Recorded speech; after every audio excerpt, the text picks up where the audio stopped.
नमस्कार दोस्तों, स्वागत है आप सभी का आपके अपने चैनल एसवी टीचिंग जोन पर। देखिए दोस्तों, अभी हम रदरफोर्ड मॉडल पढ़ रहे थे। अभी क्या हुआ कि जो लास्ट वीडियो मैंने डाला है उसमें प्रॉब्लम ये हुई कि मुझे कोई टेक्निकल प्रॉब्लम आई, मुझे समझ में नहीं आया क्या हुआ कि वीडियो अपने आप ही कट हो गया और इसका अलग से पार्ट बन गया। तो मैंने सोचा कि क्यों ना मैं आपको बता दूं, और ये थोड़ा सा ही है तो मैं इसको फिर से करवा देती हूँ। और पता नहीं वो थोड़ा सा बड़ा वीडियो हो जाता है तो अपने आप ही कैसे कट हो जाता है। तो कोई नहीं, हम यहाँ पे इसको देख लेंगे। तो देखिए दोस्तों, हम पढ़ रहे थे रदरफोर्ड मॉडल और हम इसके निष्कर्ष की बात कर रहे थे। तो देखिए, हमने पहला निष्कर्ष देख लिया कि अधिकांश कण क्या हुए, सीधे ही निकल गए। अब हम बात करते हैं दूसरे निष्कर्ष की। तो इन्होंने दूसरा निष्कर्ष क्या दिया कि 2000 कण थे, 2000 कण थे, उनमें से एक का 90 डिग्री पे विक्षेपण हुआ,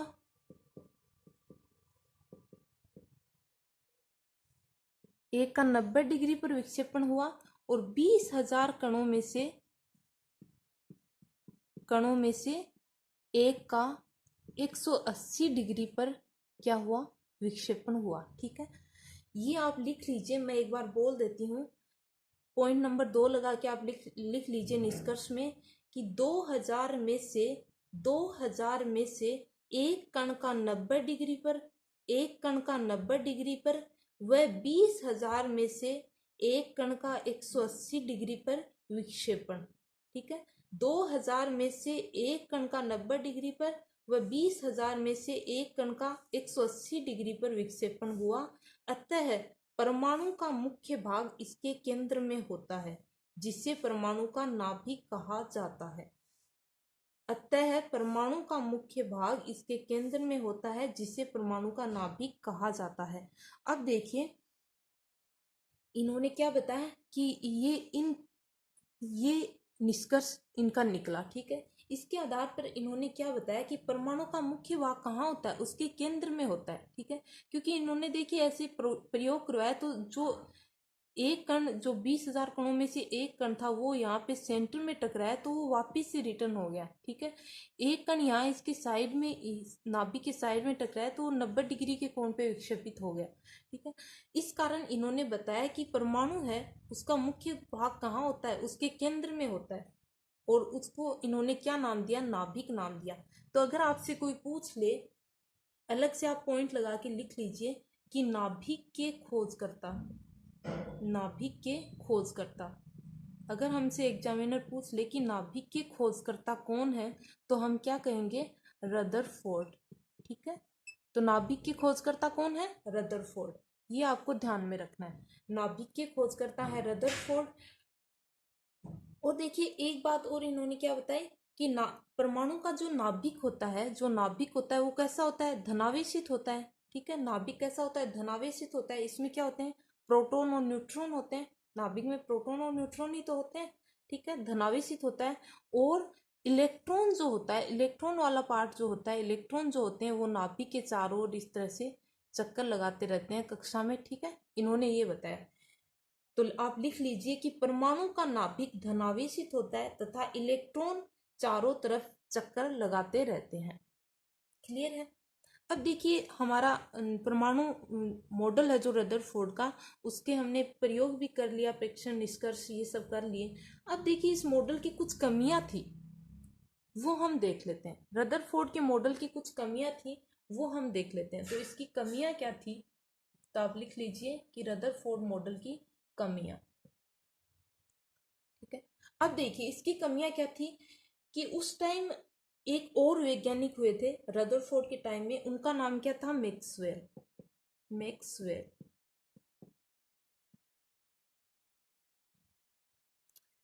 मैक्सवेल इस उस टाइम फेमस हो रखे थे, और इन्होंने उस टाइम एक सिद्धांत दिया, ऊर्जा का सिद्धांत, ऊर्जा सिद्धांत इन्होंने दिया।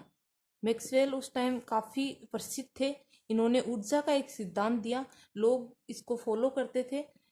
तो इनके ऊर्जा की सिद्धांत क्या था, इनका ऊर्जा का जो सिद्धांत था वो क्या था, पहले हम देख लेते हैं। तो इन्होंने बताया कि कोई भी आवेशित कण होता है, कोई भी आवेशित कण होता है, वो अगर गति करता है, वो अगर गति करता है वह निरंतर अपनी ऊर्जा को नष्ट करता जाता है। जैसे हम काम करते हैं, कुछ भी करते हैं, तो हमारी एनर्जी है वो कम होती है, उसके बाद में हम खाना खाते हैं तब हमें एनर्जी मिलती है। इसी तरह इन्होंने बताया कि कोई भी कण हो, चाहे वो कोई भी कण हो प्रकृति का, वो अगर निरंतर गति करता है, कोई भी काम करता है, गति करता है, तो वो क्या करता है, निरंतर अपनी ऊर्जा को कम करता जाता है, ऊर्जा को कम करता जाता है, नष्ट करता जाता है।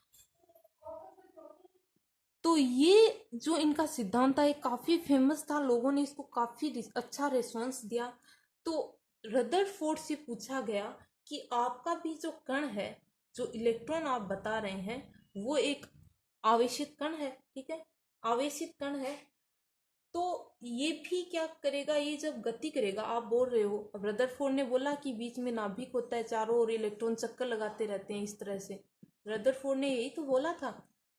तो लोगों ने ये पूछा कि रदरफोर्ड जी ये बताइए कि आपका जो इलेक्ट्रॉन है उस पे आवेश है, आप आवेशित कण बता रहे हो कि वो ऋणावेशित है, और आप ये भी बोल रहे हो कि लगातार गति करता रहता है, तो आप ये बताइए कि लगातार गति करता रहता है तो ऊर्जा कम करने के कारण ये लास्ट में ऐसा होना चाहिए ना कि जैसे ये नाभिक है, इसके चारों ओर जैसे ये इलेक्ट्रॉन है, ठीक है, ये यहाँ पे चक्कर लगा रहा है, यहाँ से शुरू हुआ, यहाँ पे चक्कर लगा रहा है, धीरे धीरे ऊर्जा कम होती जाएगी, तो इस तरह से होता होता होता होता लास्ट में यहाँ नाभिक में गिर जाना चाहिए ये।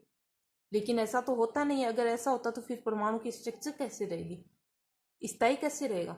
तो देखिए ये इन्होंने पूछा, तो इसका आंसर रदरफोर्ड नहीं दे पाए, तो ये रदरफोर्ड मॉडल की कमी थी। तो आप क्या लिखेंगे कि मैक्सवेल के ऊर्जा सिद्धांत के अनुसार, आप लिख लीजिए, मैक्सवेल के ऊर्जा सिद्धांत के अनुसार कोई भी आवेशित कण, मैक्सवेल के ऊर्जा सिद्धांत के अनुसार कोई भी आवेशित कण यदि गति करे तो वह निरंतर ऊर्जा को नष्ट करता है। अतः इलेक्ट्रॉन भी एक आवेशित कण है जो निरंतर ऊर्जा को नष्ट करता हुआ अपना पथ छोटा करता जाएगा और अंत में नाभिक में गिर जाएगा, जो कि संभव नहीं है।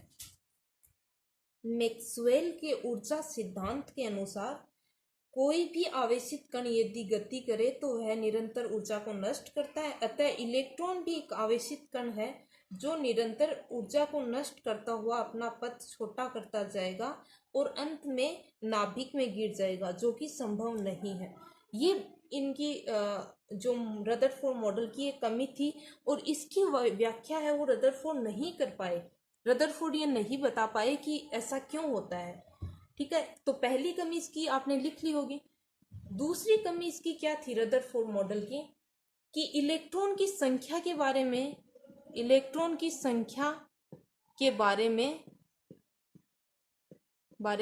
ये कोई जानकारी नहीं दे पाए, कोई जानकारी नहीं दे पाए। तो लिख लीजिए आप कि दूसरी कमी क्या थी रदरफोर्ड की, कि इन्होंने इलेक्ट्रॉन के बारे में कोई जानकारी नहीं दी कि इलेक्ट्रॉन कितने होते हैं, इनकी संख्या के बारे में इन्होंने कुछ नहीं बताया। तो रदरफोर्ड मॉडल की दूसरी कमी में हम क्या लिखेंगे कि इलेक्ट्रॉन की संख्या के बारे में कोई जानकारी नहीं दी गई, ठीक है। तो आज हमारा रदरफोर्ड मॉडल कंप्लीट हो गया है। अब देखिए इसके बाद में हम बोर मॉडल पढ़ेंगे, जो बहुत ही इंपॉर्टेंट है, इससे भी इंपॉर्टेंट है, और एग्जाम में उससे बहुत अच्छे अच्छे क्वेश्चन बार बार पूछे जाते हैं। तो देखिए आज के लिए इतना ही, मिलते हैं नेक्स्ट वीडियो में, तब तक के लिए खुश रहिए, अपना ख्याल रखिए, और अगर आपको वीडियो पसंद आया हो तो लाइक शेयर और सब्सक्राइब करना ना भूलें, और कमेंट सेक्शन में आप ज़रूर बताएं कि आपको कैसा लगा वीडियो, और अगर आप कुछ सजेशन देना चाहें तो वो भी आप ज़रूर दें। तो थैंक यू सो मच, जय हिंद।